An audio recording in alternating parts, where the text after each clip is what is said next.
نگاہ وہ نہیں جو سرخ و زرد پہچانے، نگاہ وہ ہے کہ محتاج مہر و ماں نہیں۔ فرنگ سے بہت آگے ہے منزل مومن، قدم اٹھا یہ مقام انتہائے راہ نہیں۔ کھلے ہیں سب کے لیے غربیوں کے مے خانے، علوم تازہ کی سرمستیاں گناہ نہیں۔ اسی سرور میں پوشیدہ موت بھی ہے تیری، تیرے بدن میں اگر سوز لا الہ نہیں۔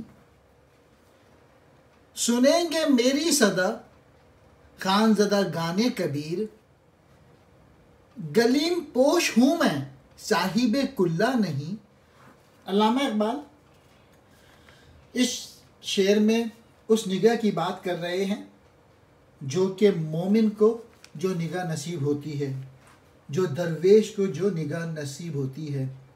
درویش وہ چیزیں دیکھ لیتا ہے جس کے لیے سورج اور چاند کی ضرورت نہیں ہوتی۔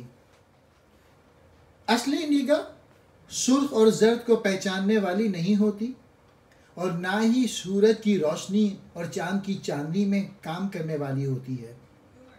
اصلی نگاہ وہ ہوتی ہے جو دیکھنے کے لیے سورج اور چاند دونوں میں سے کسی کا محتاج نہ ہو۔ علامہ اقبال نے جو چیزیں سمجھی اور دیکھی، یہ وہ نگاہ تھی جس کا وہ ذکر کر رہے ہیں۔ مومن کی منزل یورپ سے بہت آگے ہے، آگے بڑھ یہ راہ تیری منزل نہیں۔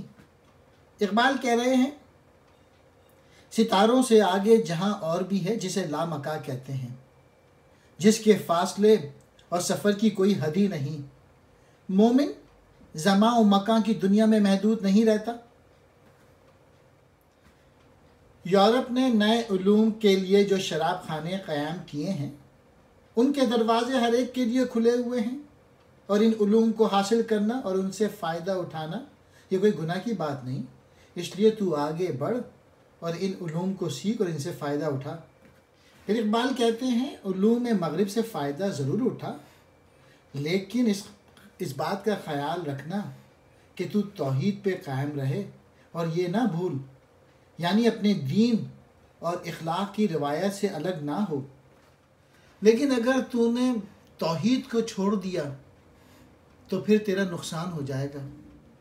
اور آخری شعر میں محراب گل کہتا ہے کہ میں تو ایک درویش ہوں، امیر یا تاج پہننے والا نہیں ہوں۔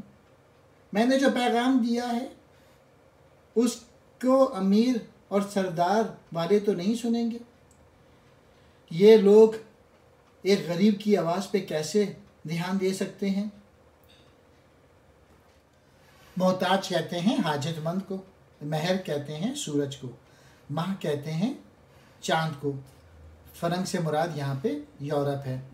منزل کہتے ہیں مقام کو، انتہائے راہ راستے کا ختم ہونا۔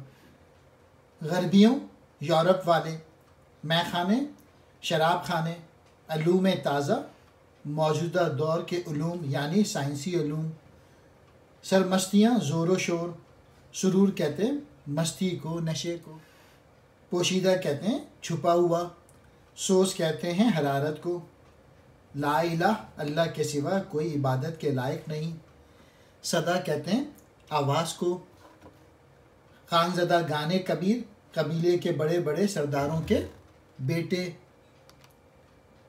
کلیم پوش گڈری پہننے والے، صاحب کلہ تاج والا بادشاہ۔